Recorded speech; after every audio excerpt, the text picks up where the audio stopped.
Five Chinese Brothers. Once upon a time, there were five Chinese brothers, and they all look exactly alike. They lived with their mother in a little house not far from the sea.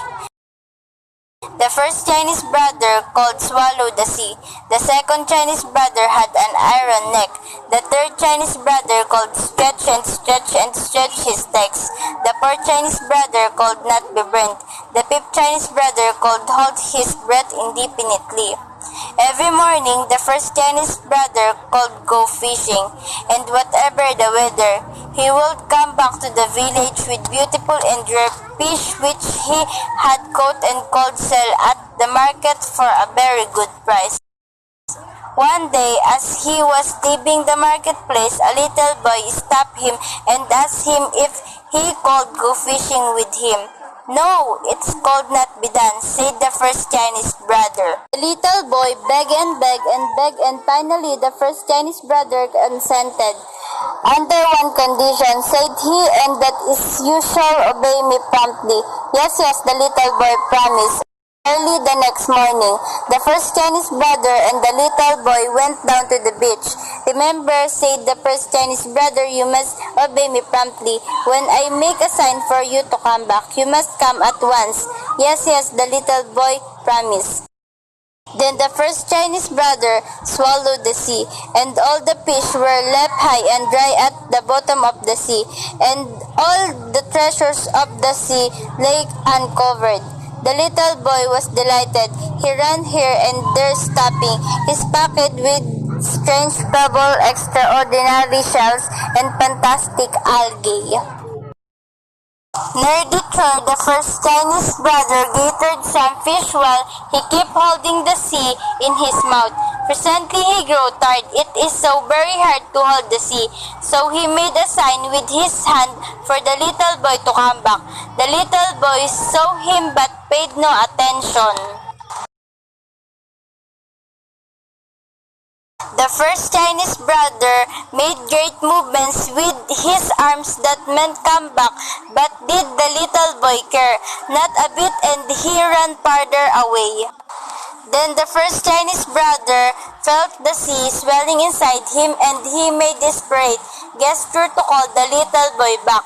But the little boy made face at him and fled as fast as he could.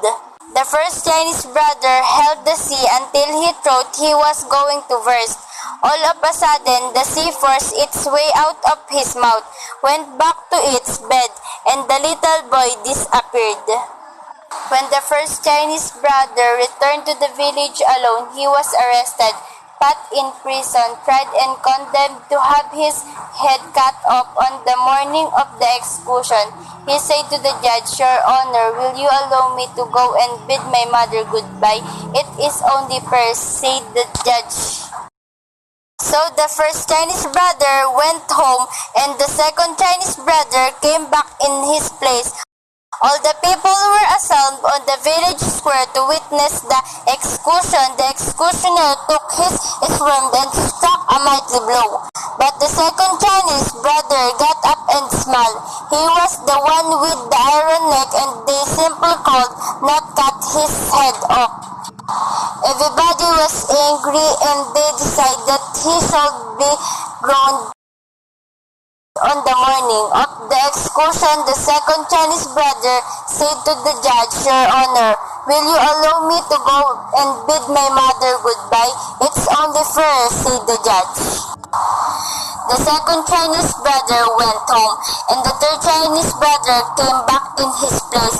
He was pushed on a boat which made for the open sea. When they were far out on the ocean, the third Chinese brother was thrown overboard. But he began to stretch and stretch his legs, way down to the bottom of the sea, and all the time his smiling face bobbing up and down on the stress of waves. His simple could not be burned. Everybody was very angry. They all decided that he should be burned. On the morning of the execution, the third Chinese brother said to the judge, "Your Honor, will you allow me to go and bid my mother goodbye first and say goodbye?" So the third Chinese brother went home, and the fourth Chinese brother came back in his place. He was tied to a stake. Fire was set to it all. The people stood around watching it in the midst of the flames, and they heard him say, "This quiet pleasant brings some more wood." The people cried, the fire roaring higher. "Now it is quite comfortable," said the fourth Chinese brother, for he was the one who would not be burned. Everybody was getting more and more angry every minute, and they all decided to smother him.